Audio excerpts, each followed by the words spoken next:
আপাত দৃষ্টিতে যথেষ্ট জটিল, কিন্তু যদি সহজভাবে এই ক্লাসটা করো তাহলে স্ট্রং রুটস টেক্সটটা জলের মতন তোমার কাছে সহজ লাগবে। হ্যাঁ, এটাই তোমাদের কাছে প্রথম ইন্ট্রোডাকশন হিসেবে বলছি যে স্ট্রং রুটস একটা টেক্সট যেটা এপিজে আব্দুল কালামের লেখা এবং তার অটোবায়োগ্রাফি যেটা ক্লাস 12 সেমিস্টার 3 এর সিলেবাসে দেওয়া আছে। এই টেক্সটার থেকে এমসিকিউ করতে গেলে line by line, sentence by sentence এই টেক্সটটা তোমাকে ভালোভাবে স্টাডি করতে হবে। স্টাডি করাটা অত্যন্ত জরুরি এই জন্য, কারণ তুমি যদি স্টাডি না করো তাহলে এমসিকিউতে কিন্তু তোমাকে এখানে আটকে দেবে। এবং আপাতত ওই যে বললাম যে জটিল মনে হলো, কিন্তু পুরো ক্লাসটা করো, প্রথম থেকে শেষ পর্যন্ত ক্লাসটা করো। আমি তোমাকে বলছি তোমার কোনো জায়গাতে কোনো সমস্যা থাকবে না, কোনো খুঁত থাকবে না, এবং তুমি ক্লাস শেষে বলবে যে হ্যাঁ, এটা অতটাও জটিল টেক্সট নয়। এপিজে আব্দুল কালামের লেখা strong roots class 12 semester 3 examination, line by line, sentence by sentence Bengali analysis.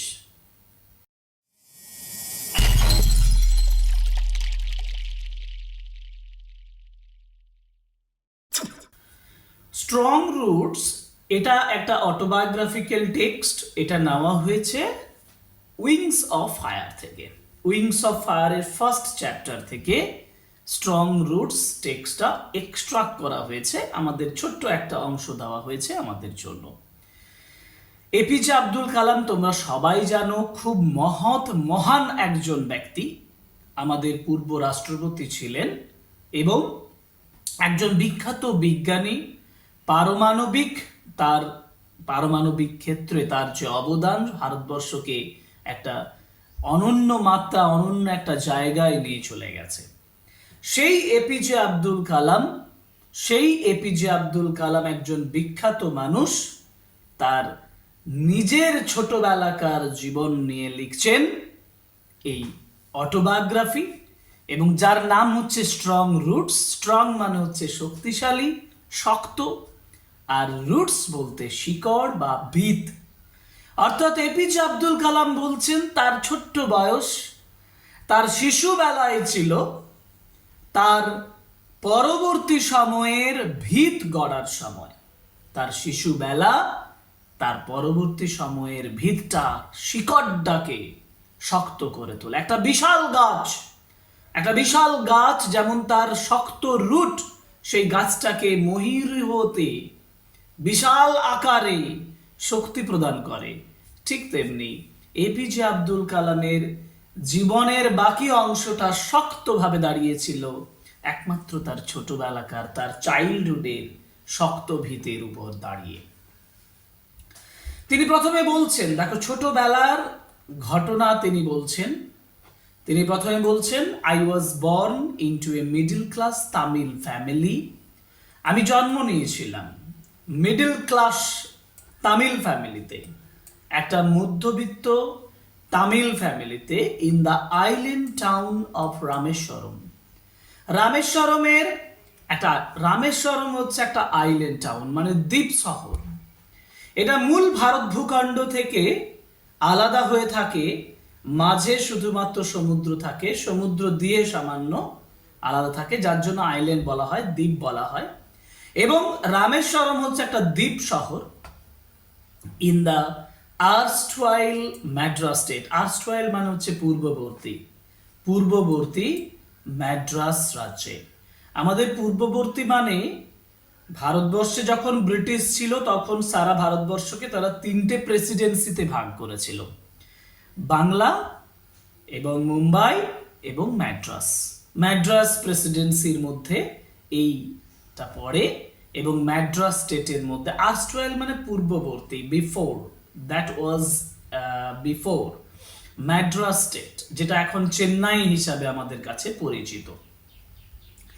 তো তিনি জন্মগ্রহণ করেছেন একটা মিডল ক্লাস তামিল ফ্যামিলি রামেশ্বরমের আইল্যান্ড টাউনে, এবং যেটা ম্যাড্রাস স্টেটের মধ্যে অবস্থিত।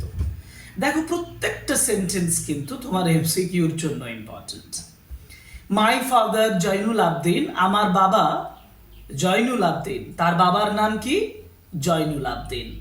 Had neither much formal education. Formal education মানে এই যে আমরা পুঁথিগত পড়াশোনা করছি, মার্কশিট নিচ্ছি, স্কুল যাচ্ছি, কলেজ যাচ্ছি, that is called formal education. এটাকেই বলা হয় ফর্মাল এডুকেশন।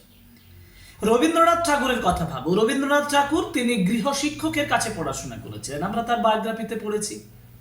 রবীন্দ্রনাথ ঠাকুরের ওই এডুকেশনটা ফর্মাল এডুকেশন ছিল না। আমাদের যেটা শিক্ষাগত, যেটা স্কুল শিক্ষা, যেটা কলেজ শিক্ষা, যেগুলো আমরা বিভিন্ন সার্টিফিকেট কোর্স করছি, এগুলো সব শিক্ষা, এগুলো হচ্ছে ফর্মাল এডুকেশন। বলছে মাই ফাদার, আমার বাবার, had neither much formal education, আমার বাবার যথেষ্ট ফর্মাল এডুকেশন ছিল না, নর মাচ ওয়েলথ, বেশি সম্পদও ছিল না। তাহলে তার বাবা যে বিশাল বড় লোক ছিলেন, ধনী লোক ছিলেন, এরকমও নয়। ডিসপাইট দিস ডিসঅ্যাডভান্টেজেস, ডিসঅ্যাডভান্টেজেস মানে অসুবিধা, ডিসপাইট মানে সত্ত্বেও, এই অসুবিধাগুলো থাকা সত্ত্বেও, despite this disadvantages, he possessed মানে সম্পত্তিতে থাকা, তার যে সম্পত্তিতে ছিল, মানে সম্পদ হিসাবে তার ছিল, হি হ্যাড দ্য পজেশন, তার সম্পদ হিসাবে ছিল great innate wisdom, great innate wisdom, innate মানে অন্তর্নিহিত, ইনার, উইজডম মানে হচ্ছে ব্রিলিয়েন্স, বুদ্ধিমত্তা, জ্ঞান, নলেজ, তার দারুণ অন্তর্নিহিত নলেজ ছিল, জ্ঞান ছিল। And true generosity of spirit, generosity মানে হচ্ছে উদারতা, উদার ব্যক্তি সম্পন্ন, মানে উদার মানসিকতা সম্পন্ন ছিলেন, যে সব কিছুতেই তিনি উদার ছিলেন। তিনি কখনো কনজেস্টেড মাইন্ডসেট ছিলেন না, তার মধ্যে কনজারভেটিভ মাইন্ডসেট ছিল না। True generosity of spirit, spirit মানে মানসিকতা, তার মানসিকতার মধ্যে একটা উদারতা ছিল। তাহলে তার বাবার দুটো বৈশিষ্ট্য বলেছে, গ্রেট ইননেট উইজডম আর true generosity of spirit. He had an ideal helpmate, helpmate মানে হচ্ছে জীবন সাথী। He had an ideal helpmate, ideal মানে হচ্ছে আদর্শ, একজন আদর্শ জীবন সঙ্গী ছিল তার। ইন মাই মাদার, আমার মায়ের মধ্যে আসিয়া আম্মা, অর্থাৎ আসিয়া আম্মা ছিল এপিজে আব্দুল কালামের মায়ের নাম। কালাম খুব ঘুরিয়ে বলছেন যে আমার বাবা আমার মা আসিয়া আম্মার মধ্যে একটা আদর্শ জীবন সঙ্গী খুঁজে পেয়েছিলেন।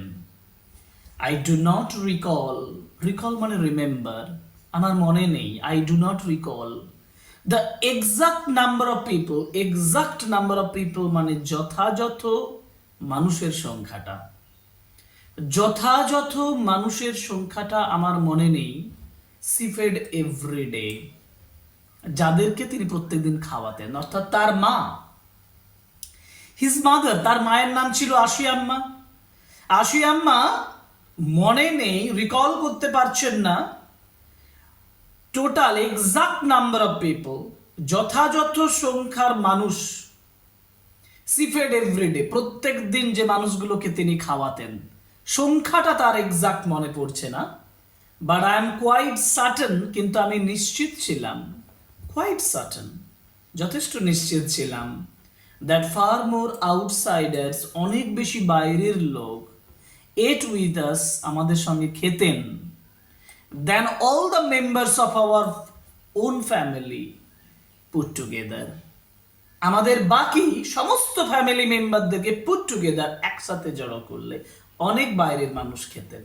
অর্থাৎ the number was more than the number of the family members, তাদের ফ্যামিলি মেম্বার্সদের নাম্বারের থেকে অনেক বেশি নাম্বার ইস আসিয়া আম্মা, তার মা খাওয়াতেন সেই সকল মানুষদেরকে।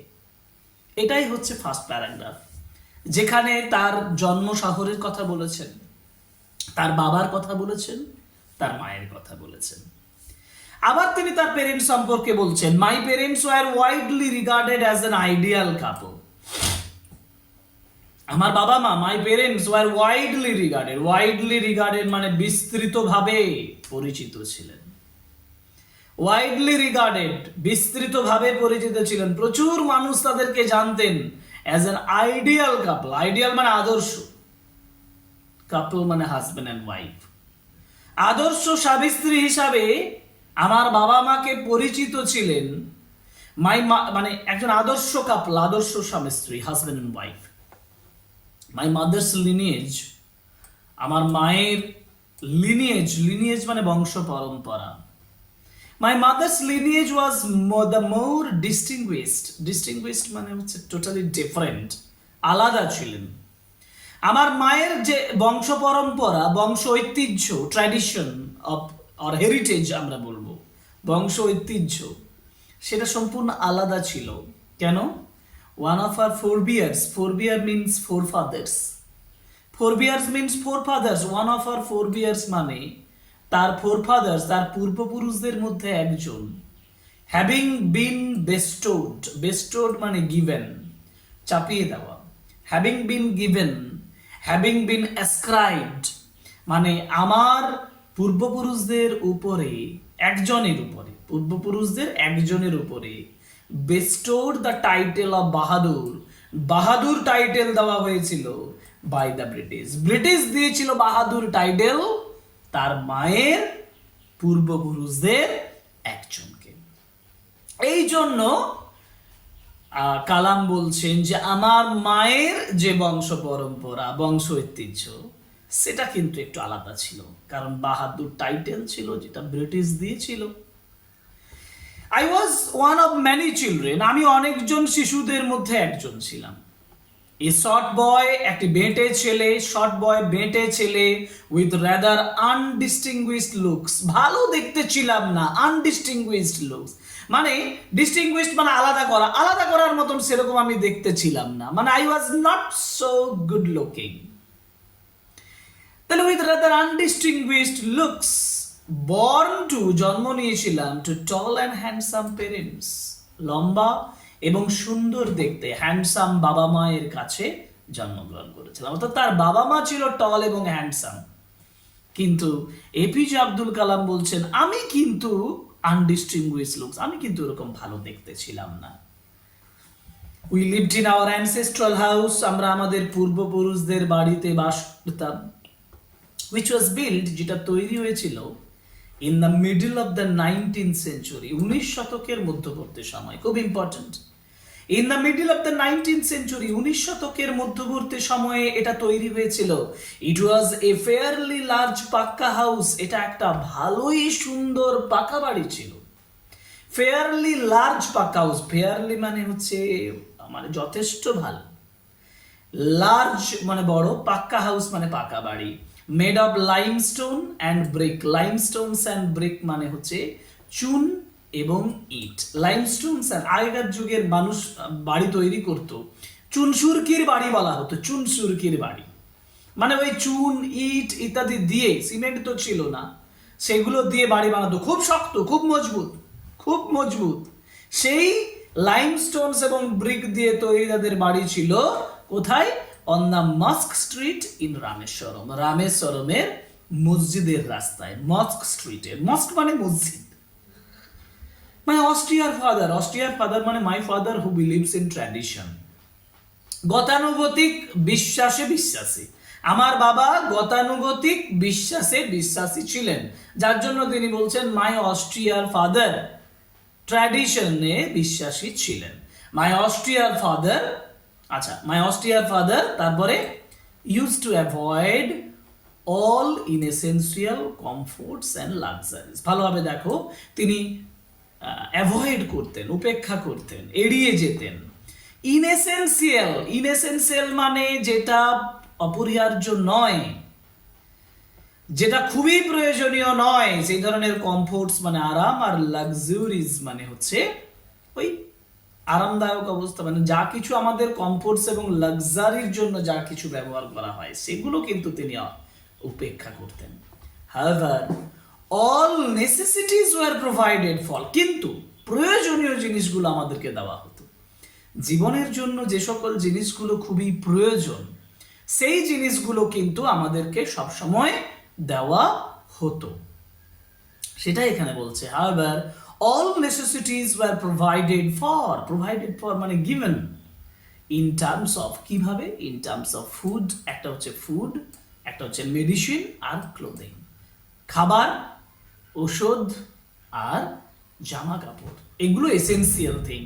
আমার বাবা, my father, my austere father, my traditional father, my father who believes in tradition, যিনি ট্র্যাডিশনে বিশ্বাস করতেন, used to avoid all inessential comforts, অপ্রয়োজনীয় আরামগুলোকে, যে জিনিসগুলো অপ্রয়োজনীয়, যেগুলো আরামদায়ক জিনিস, সেগুলোকে তিনি উপেক্ষা করতেন। But all the necessities were provided, কিন্তু সমস্ত প্রয়োজনীয় জিনিসগুলো আমাদেরকে দেওয়া হতো in terms of food, medicines and clothes. তিনটা উদাহরণ দিয়েছে, এই তিনটে উদাহরণ কিন্তু ভালোভাবে তোমাকে মনে রাখতে হবে। ইনফ্যাক্ট প্রকৃতপক্ষে I would say mind was a very secure childhood. আমি বলবো আমার শিশুবেলাটা যথেষ্ট সিকিউর ছিল, সুরক্ষিত ছিল, মেটেরিয়ালি অ্যান্ড ইমোশনালি, বস্তুগতভাবে এবং আবেগগতভাবে। ইমোশনালি মানে আবেগগতভাবে। I normally ate with my mother, আমি আমার, এবার খাবারের অভ্যেস বলছেন, কি খেতেন সেই গল্পটা করছেন। তিনি বলছেন আমি সাধারণত এট উইথ মাই মাদার, আমি আমার মায়ের সঙ্গে খেতাম, sitting on the floor of the kitchen, রান্নাঘরের মেঝেতে বসে। She would place a banana leaf before me, তিনি আমার সামনে একটা কলার যে পাতা, কলা পাতা বিছিয়ে দিতেন, অন হুইচ, যার উপরে শি দেন ল্যাডেলড রাইস, সেখানে তিনি ঢেলে দিতেন, ভাত ঢেলে দিতেন, অ্যান অ্যারোমেটিক সাম্বার ডাল তিনি ঢেলে দিতেন, ভ্যারাইটি অফ, বিভিন্ন ধরনের সার্প মানে তীক্ষ্ণ, মানে হচ্ছে যেটা আমরা বলবো কি ঝাল বলতে পারি, তাই না, হোমমেড পিকেল, ঝাল এবং বাড়িতে তৈরি আচার, অ্যান্ড ডোলপ অফ ফ্রেশ কোকোনাট চাটনি। এক তাল, এই ডোলপ অফ, এক তাল মানে এই চামচে করে এক তাল ফেলে দেওয়া, এটাকে বলে ডোলপ। ডোলপ অফ ফ্রেশ কোকোনাট চাটনি, একেবারে ফ্রেশ কোকোনাট মানে নারকেলের চাটনি ফেলে দেওয়া হতো। এটাই হচ্ছে তার খাবারের অভ্যেস। হ্যাঁ, সেটা এখানে বলা হলো। নেক্সট প্যারাগ্রাফ, খুব ইম্পর্টেন্ট প্যারাগ্রাফ, কারণ রিলিজিয়াস দিকটা আমরা এবার ঢুকছি। The Shiva temple which made Rameswaram so famous to pilgrim. Shiva temple মানে হচ্ছে রামেশ্বরম, যেটার জন্য বিখ্যাত সেটা হচ্ছে রামেশ্বরমের শিব মন্দির। সেই শিব মন্দির যেটার জন্য Rameswaram so famous to pilgrims, pilgrims মানে তীর্থযাত্রীদের কাছে, যার জন্য খুব খুব পরিচিত, was about a 10 minutes walk from our house, যেটা আমাদের বাড়ির থেকে 10 মিনিটের রাস্তা ছিল। তাহলে আমাদের বাড়ির থেকে 10 মিনিটের হাঁটা রাস্তা কোনটা? ওই শিব মন্দির যেটার জন্য রামেশ্বরম খুব ফেমাস ছিল। মনে রাখবে 10 minutes walk. Our locality was predominantly Muslim. Predominantly মানে হচ্ছে যথেষ্ট প্রাধান্য দেওয়া, যথেষ্টভাবে মুসলিম ছিল আমাদের লোকালিটি, আমাদের এলাকাটা। But there were quite a lot of Hindu families too, কিন্তু এখানে হিন্দু ফ্যামিলিও অনেক ছিলেন। লিভিং অ্যামিকেবলি, খুব ইম্পর্টেন্ট ওয়ার্ড বর্তমান পরিপ্রেক্ষিতে, এটা তো খুব ইম্পর্টেন্ট ওয়ার্ড, তাই না? লিভিং অ্যামিকেবলি, অ্যামিকেবলি মানে হচ্ছে বন্ধুত্বভাবে, ফ্রেন্ডলি, তারা ফ্রেন্ডলি বন্ধুত্বের সঙ্গে বাস করতেন উইথ দেয়ার মুসলিম নেবার্স, তাদের মুসলিম প্রতিবেশীদের সঙ্গে। এটা একটা রিলিজিয়াস ফ্রেন্ডশিপের কথা এখানে বলা হয়েছে। There was a very old mosque in our locality, একটা পুরনো মসজিদ আমাদের লোকালিটিতে ছিল। Where my father would take me for evening prayers, যেখানে আমার বাবা আমাকে সন্ধ্যেবেলার প্রেয়ারের জন্য, ইভিনিং প্রেয়ারের জন্য নিয়ে যেত, সন্ধ্যেবেলার প্রার্থনার জন্য নিয়ে যেত। I had not the faintest idea, faintest মানে স্লাইটেস্ট আইডিয়া, মিনিমামটুকু আমার ধারণাটুকু ছিল না, of the meaning of the Arabic prayers chanted. Arabic মানে আরবিয়ান ভাষায় যে প্রেয়ারটা চান্ট করা হতো, মানে বিড়বিড় করে গুনগুন করা হতো, যে আমাদের যে প্রেয়ারটা, প্রার্থনাটা, সেটা সম্পর্কে আমার মিনিমামটুকু ধারণা ছিল না। But I was totally convinced, কিন্তু আমাকে বোঝানো হয়েছিল দ্যাট দে রিচড গড, যে সেটা কোথায় পৌঁছেছিল? ভগবানের কাছে পৌঁছেছে। মানে not the faintest idea, তার মিনিমামটুকু ধারণা ছিল না what was the meaning of the prayer, because it was chanted in Arabic ভাষায় এটা গুনগুন করা হচ্ছিল। but he was convinced, কিন্তু তাকে বোঝানো হচ্ছে, তাকে মনে প্রাণে বোঝানো হচ্ছে that this prayer will reach, এই প্রেয়ারটা পৌঁছে যাবে, কোথায় পৌঁছে যাবে? this prayer will reach God, ভগবানের কাছে, আল্লাহর কাছে পৌঁছে যাবে। When my father came out of the mosque, আর যখন আমার বাবা বেরিয়ে আসতেন ওই মসজিদ থেকে আফটার দ্য প্রেয়ার্স এর পরে, পিপল অফ ডিফারেন্ট রিলিজিয়ন্স, বিভিন্ন ধর্মাবলম্বী মানুষ, people of different religions would be sitting outside. বিভিন্ন ধর্মাবলম্বীর মানুষ তারা বাইরে ওয়েট করতেন, বসে থাকতেন, ওয়েটিং ফর হিম, তার জন্য অপেক্ষা করতেন। Many of them offered bowels of water to my father, অনেকেই আমার বাবাকে এক বাটি জল অফার করতেন। Hood deep his finger tips, যে তার ফিঙ্গার টিপসটাকে, ফিঙ্গার টিপস মানে আঙুলটাকে, ফিঙ্গার টিপস আঙুলটাকে ডোবাতেন জলের ভিতরে, অ্যান্ড সে এ প্রেয়ার, এবং একটা প্রার্থনা করতেন। দিস ওয়াটার, এই জলটা, this water was then carried home for invalids, invalids মানে হচ্ছে ডিজিজড পার্সন, রোগাক্রান্ত ব্যক্তিদের জন্য এই জলটা তারপর নিয়ে যাওয়া হতো। আই অলসো রিমেম্বার পিপল, আমার এটাও মনে আছে, মানুষ ভিজিটিং আওয়ার হোম, যারা আমাদের বাড়ি কি করত, ভিজিট করত, যারা আমাদের বাড়িতে দেখতে আসতো, বাড়িতে আসতো, to offer thanks after being cure, আরোগ্য লাভ করার পরে ধন্যবাদ দেওয়ার জন্য তারা আমাদের বাড়িতে আসতেন।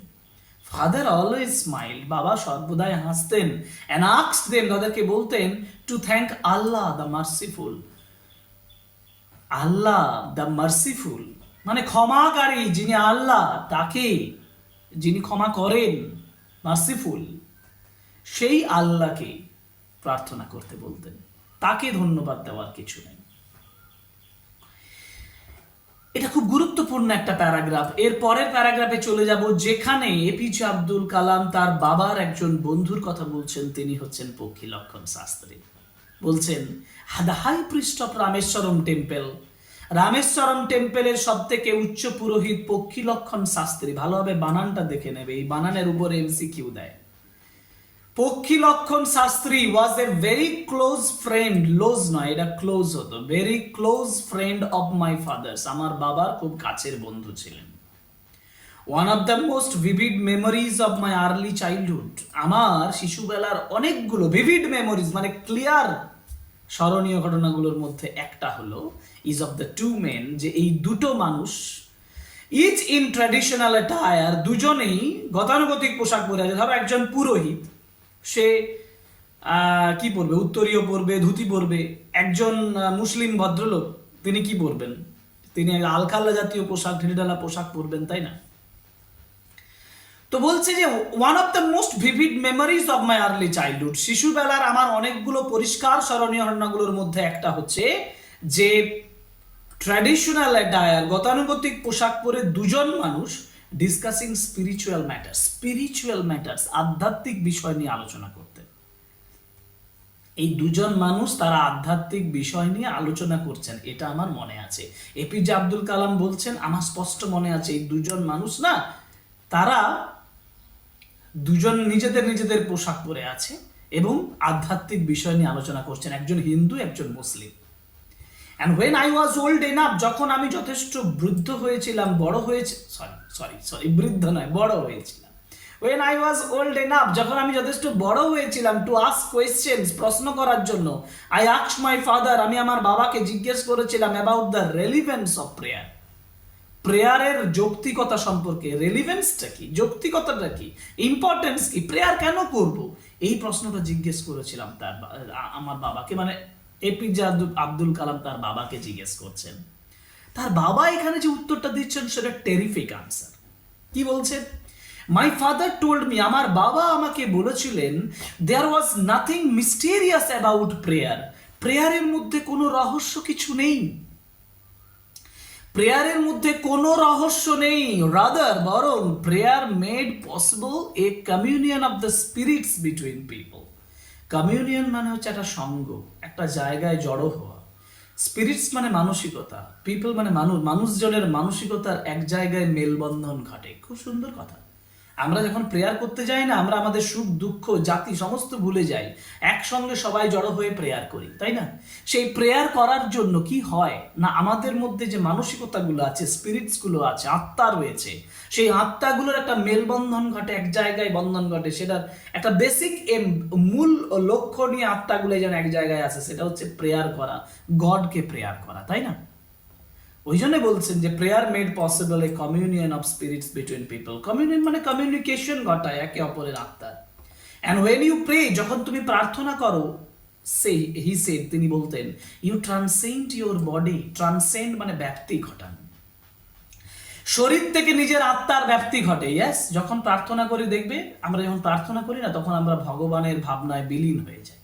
তো আমাদের শরীর নিয়ে তখন ভাবনা থাকে না, শরীরের বাইরে আমাদের আত্মাগুলো বিচরণ করে। একটা মহাজাগতিক, একটা অলৌকিক ব্যাপার নিয়ে তখন আমাদের আত্মা এবং আমাদের মন নিবিষ্ট থাকে। সেজন্য বলছে ইউ ট্রান্সেন্ড ইউর বডি, তোমার শরীরটার ব্যাপ্তি ঘটাও, and become a part of the cosmos. Cosmos মানে বিশ্ব ব্রহ্মাণ্ড। এই বিশ্ব ব্রহ্মাণ্ডের একটা অংশ হিসেবে তুমি মনে করো। হ্যাঁ, তুমি তখন নিজেকে হিন্দু বলো না, মুসলিম বলো না, খ্রিস্টান বলো না, তুমি একটা এন্টিটি হিসাবে কাজ করো। হুইচ নোজ, যেটা জানে না, no division of wealth. Wealth মানে সম্পদ, যেখানে সম্পদের বিভাজন নেই। এজ মানে বয়সের বিভাজন নেই। কাস্ট, শ্রেণীর বিভাজন নেই। Caste and creed, caste and creed যেটা হচ্ছে বর্ণপ্রথা। বর্ণপ্রথার মানে বর্ণের কোনো ডিফারেন্স নেই। এটা মনে রাখবে যে এমন একটা, he said you transcend your body, তুমি তোমার শরীরটাকে ব্যাপ্তি ঘটাও। হোয়েন ইউ প্রে, তিনি বলছেন যখন তুমি প্রার্থনা করো না, তুমি তোমার বডির থেকে তোমার আত্মার বাইরে ব্যাপ্তি ঘটে, এবং যে আত্মার থেকে তার এজ, যেখানে সেই আত্মা, সেই মন, এজ মানে বয়স, সেই কাস্ট এবং ক্রিড, এগুলো সম্পর্কে কোনো ধারণা নেয় না, এগুলো নিয়ে তাদের কোনো থাকে না, অর্থাৎ সেটা জানেই না, তখন এমনভাবে ব্যাপ্তি ঘটে এবং নিজেকে বিশ্ব ব্রহ্মাণ্ডের অংশ হিসাবে মনে হয় যখন প্রে করি আমরা। এটাকে বলে ইউনিভার্সাল ব্রাদারহুড। হ্যাঁ, ইউনিভার্সাল ব্রাদারহুড।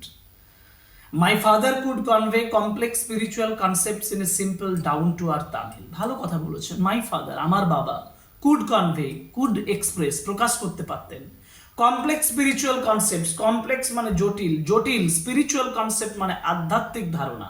স্পিরিচুয়াল কনসেপ্ট মানে আধ্যাত্মিক, মানে এই ধর্মীয় যে ধারণাগুলো আমাদের মধ্যে থাকে, সেগুলোকেই বলা হয় কমপ্লেক্স স্পিরিচুয়াল কনসেপ্টস।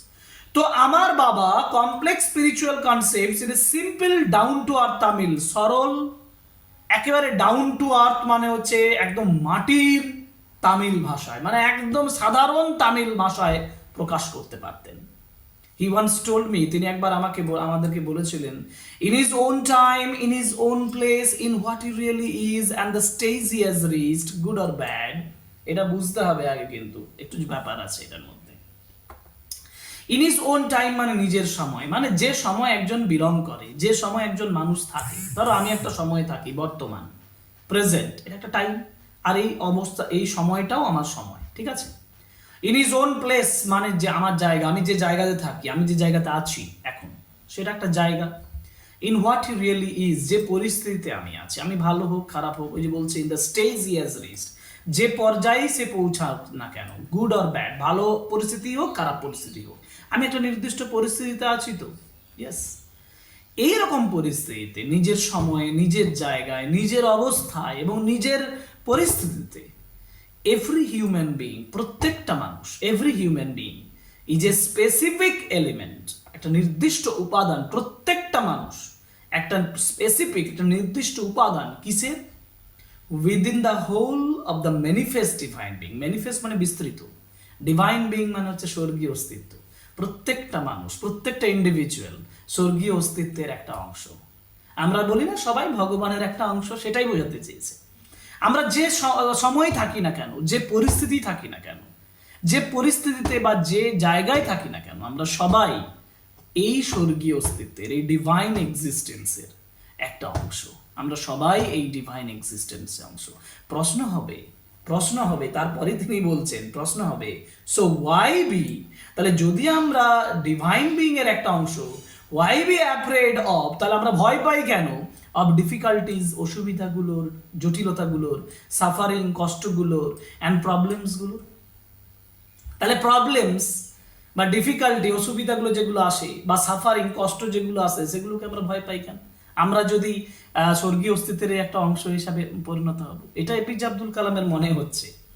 এবং তখন তিনি বলছেন যে হোয়েন ট্রাবলস কাম, যখন বিপদ আসে, try to understand the relevance of your suffering, যখন বিপদ আসবে তখন তুমি বোঝার চেষ্টা করো তোমার কষ্টের রেলিভেন্সটা, যৌক্তিকতাটা, কারণটা কি পরিপ্রেক্ষিতে তোমার এই জটিলতাটা, এই কষ্টটা এসছে, এটা বোঝার চেষ্টা করো। কেন?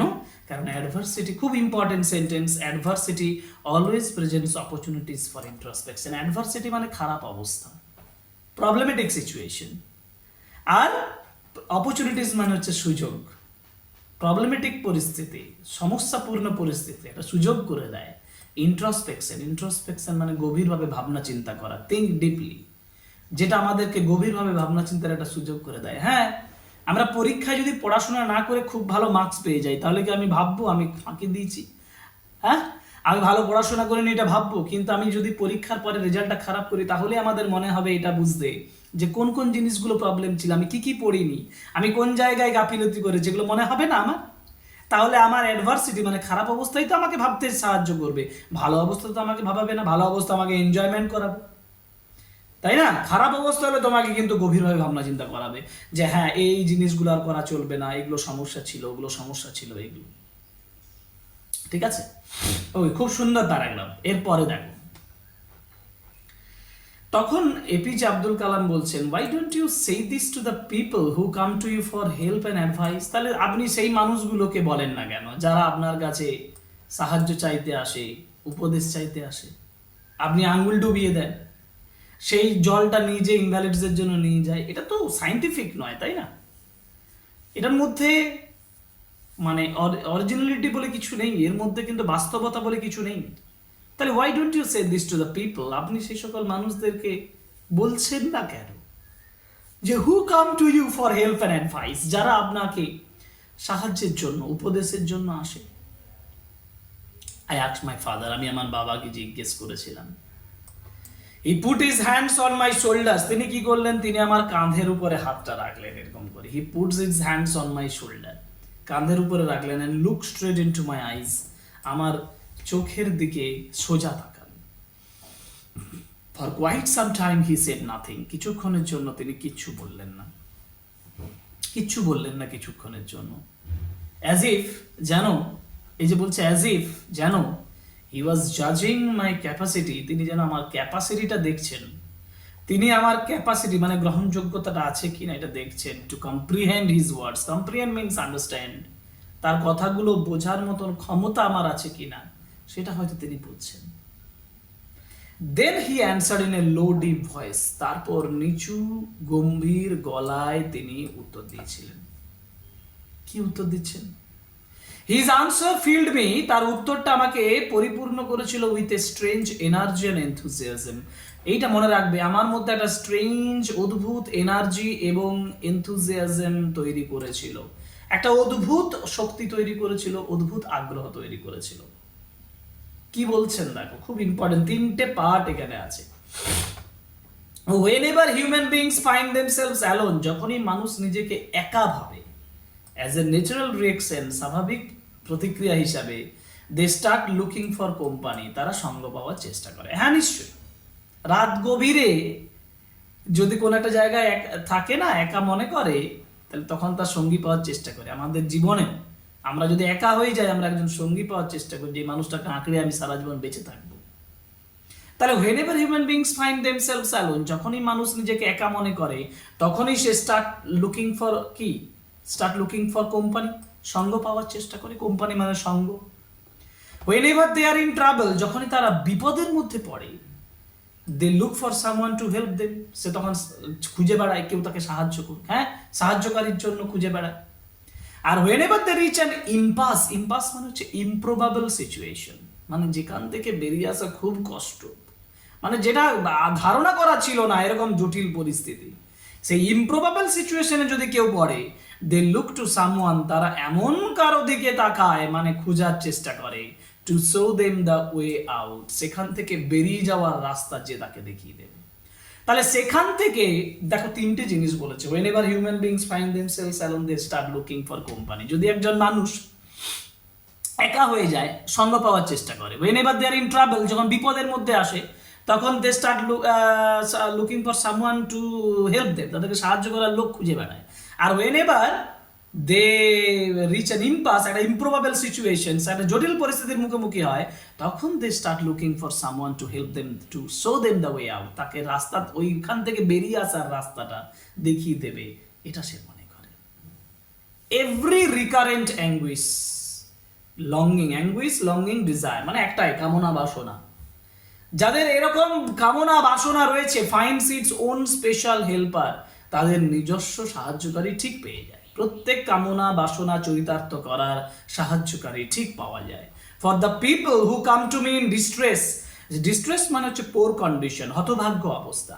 তাহলে যে মানুষগুলো আমার কাছে হতভাগ্য অবস্থায় এসেছিল, জটিল পরিস্থিতিতে এসেছিল, I am but a go between, মানে I am forced to go between, আমি বাধ্য হই তাদের মধ্যে যেতে, ইন দেয়ার রিপোর্টস, তাদের প্রচেষ্টার মধ্যে, টু প্রপিসিয়েট মানে নিরস্ত্র করা, প্রশমিত করা, টু প্রপিসিয়েট দ্য ডেমনিক ফোর্সেস মানে হচ্ছে নেগেটিভ ফোর্সেস, মানে সেই শয়তানি ক্ষমতাগুলোকে প্রশমিত করার জন্য আমাকে যেতে হয়েছে।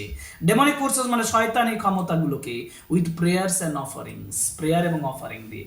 যখনই তারা আমার কাছে এসেছে, তাদের মধ্যে যে শয়তানি ক্ষমতাগুলো আছে, সেই শয়তানি ক্ষমতাগুলোকে নিরস্ত্র করার জন্য, নষ্ট করার জন্য প্রেয়ার এবং অফারিং দিয়ে আমাকে তাদের মধ্যে যেতে হচ্ছে। But this is not a correct approach at all, কিন্তু এটা একেবারে সঠিক পদ্ধতি নয়। কোনটা সঠিক পদ্ধতি নয়? প্রেয়ার অফারিং দিয়ে ডেমনিক ফোর্সটাকে প্রশমিত করা, প্রপিসিয়েট করা। তাহলে সঠিকটা কি?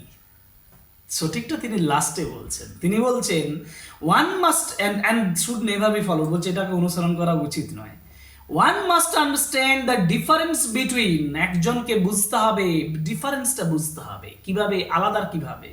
Between A fear ridden vision of destiny, ভাগ্যের, ফিয়ার রিডেন ভয় দ্বারা প্রভাবিত, ডেস্টিনি মানে ভাগ্য, মানে আমি যদি ভয় দিয়ে ভেবে থাকি, ফিয়ার রিডেন মানে আমার ভাগ্য এই হয়ে আছে, আমার খারাপ হবে, আমি উন্নতি করতে পারবো না, আমার জীবনটা অন্ধকার হয়ে যাবে, আমার মধ্যে কি কাজ করছে? আমার মধ্যে ভয় কাজ করছে না? আরেকটা হচ্ছে দ্য ভিজন দ্যাট এনাবেলস আস, আরেকটা ভিজন যেটা একটা শক্তি যেটা আমার মনের মধ্যে থাকতে পারে, দ্যাট এনাবেলস আস, যেটা আমাদেরকে সমর্থ করতে পারে, to seek the enemy of fulfilment within ourselves, enemy মানে শত্রু, ফুলফিলমেন্ট মানে পরিপূর্ণতা, পরিপূর্ণতার বিরুদ্ধ শক্তিগুলো যেগুলো আমাদের মধ্যে আছে সেগুলো খুঁজে পাওয়ার একটা শক্তি দেবে। দুটো জিনিস বলেছে।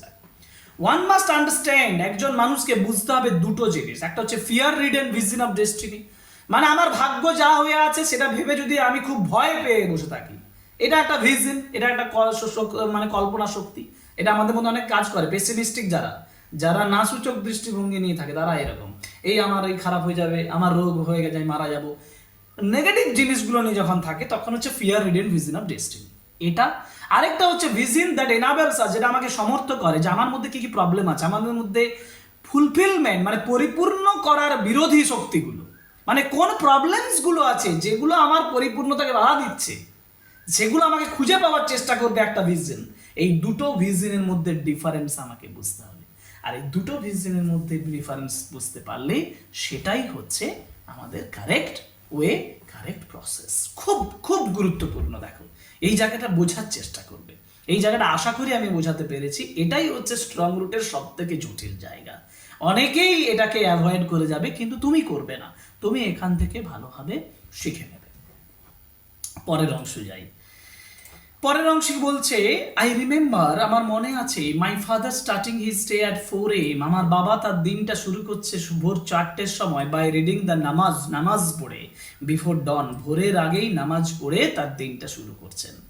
আফটার দ্য নামাজের পরে he use to walk down to a small coconut Grove, তারপর তিনি যাচ্ছেন কোথায়? তিনি একটা নারকেল বাগানে যাচ্ছেন। উই ওন, যেটা আমাদের মালিকানা ছিল, আমরা মালিক তাদের। About 4 miles from our home, 4 miles 4 mile দূরে তার বাড়ির থেকে। He would return with about a dozen coconuts, তিনি হয়তো ফিরে আসবেন 1 ডজন কোকোনাটস নিয়ে। কত নিয়ে? 1 ডজন মানে 12টা কোকোনাটস নিয়ে আসবেন, টায়ার্ড টুগেদার, একসাথে বেঁধে, থ্রোন ওভার হিজ শোল্ডার্স, তার কাঁধের উপরে রেখে, অ্যান্ড অনলি দেন, তারপরেই, would he have his breakfast, তারপরে তিনি তার ব্রেকফাস্ট করবেন, তারপরে সকালের প্রাতরাশ করবেন, সকালের খাবারটা খাবেন। দিস রিমেন্ড, এটা রুটিন ছিল, this remained is routine even when he was in his late 60s, ষাটের শেষের দিকে যখন তার বয়স হয়েছিল তখনও তার এই রুটিনটা কিন্তু থেকে গিয়েছিল। I have throughout my life, আমার সারা জীবন জুড়ে tried to emulate my father. Emulate মানে অনুকরণ করা। In my own world of science and technology, বিজ্ঞান এবং প্রযুক্তির জগতে আমার বাবাকে আমি অনুসরণ করার চেষ্টা করেছিলাম। দেখো, emulate মানে imitate, অনুকরণ করা। I have endeavored মানে আমি প্রচেষ্টা করেছিলাম, I have tried to understand, বোঝার চেষ্টা করেছিলাম, the fundamental truths, basic truths, মূল সত্যগুলো, রিভিল টু মি, যেগুলো প্রকাশিত হয়েছিল বাই মাই ফাদার, আমার বাবা যেগুলো প্রকাশ করেছিল, অ্যান্ড ফিল কনভিন্সড, এবং আমাকে বোঝাতে পেরেছিলেন, that there exist a divine power. এটা খুব গুরুত্বপূর্ণ। অনেকে সায়েন্স, যারা বিজ্ঞান পড়ে না, তারা প্রথমেই বলে আমি নাস্তিক, আমি ভগবানকে বিশ্বাস করি না, আমি কিচ্ছু করি না।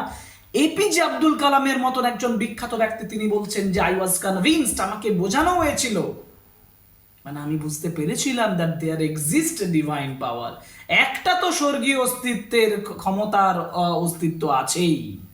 দেয়ার এক্সিস্ট ডিভাইন পাওয়ার, একটা স্বর্গীয় ক্ষমতার অস্তিত্ব রয়েছে, that can lift one up from confusion, যেটা একজনকে তুলে আনতে পারে কনফিউশন থেকে, হতভম্বিতা থেকে, মিজারি, দুঃখ কষ্ট থেকে, মেলানকলি, বিষণ্ণতা থেকে, অ্যান্ড ফেলিওর, এবং ব্যর্থতা থেকে।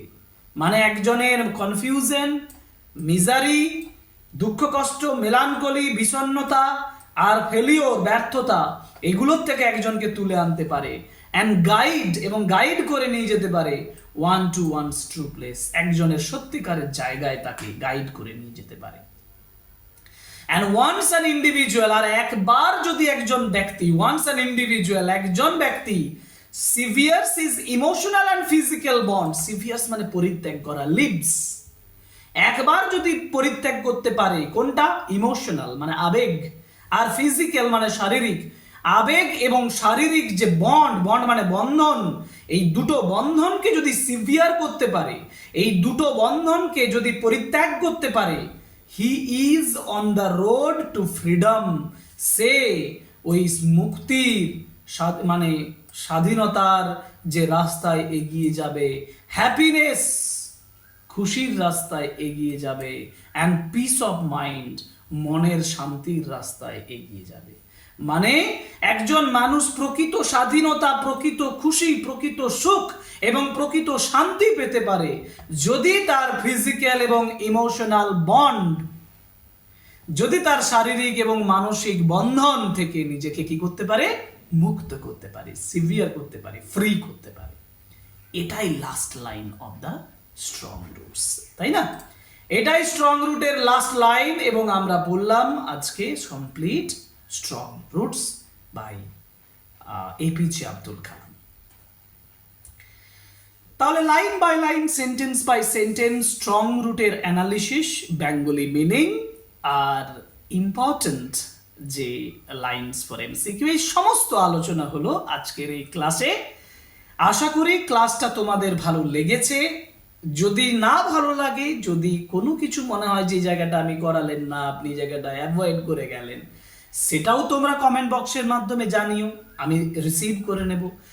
তোমাদের যদি সত্যি ভালো লেগে থাকে তাহলে তোমাদের ফিডব্যাকটাও আমার এই কমেন্ট বক্সে আমার পাও। Subscribe the channel, like, comment and share my videos, and thank you very much. Goodbye.